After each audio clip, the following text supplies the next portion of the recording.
Well, good morning, ladies and gentlemen, and welcome to Grumman Pilot's YouTube channel. And today we're looking at the main gear on a Tiger.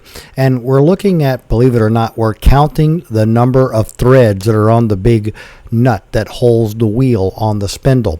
And the reason why we're doing that, we're going to talk about in just a minute. And you might notice that one side had 3 threads and the other side had 4.5 threads. So we would like to ask you, please subscribe, hit the like button, and hit the notify to stay current with our content. So the customer's complaining about it's hard and there's something funny with the braking when you're going to the left when you're taxiing.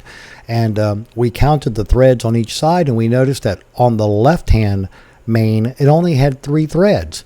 And so what we did was, without even jacking it up, we just grabbed the tire and we shook it, and we didn't like the movement. And what that's showing us is that it's not fully seated on the bearing.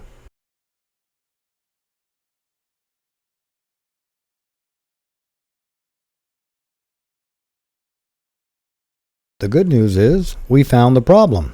The bolt is not turned all the way up on the spindle threads, and so therefore, even though the cotter pin's in place, it's not going to come off the airplane. It's not good for it. It's going to be chattering the bearings. But anyway, the simple fix is pull the cotter pin out, tighten it down properly, and then put the cotter pin back in. And while you've got it there, we might as well pull it off and check the grease and all in there. But anyway, problem solved. So make sure that yours are good and snug when you put them back to get the cotter pin in.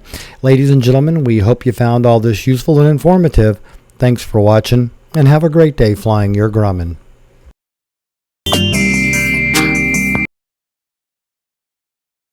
You know, forget buying expensive toys for your kittens and cats. We find that just taking the aircraft spruce box and the paper on the tile floor is more than enough amusement for them for hours.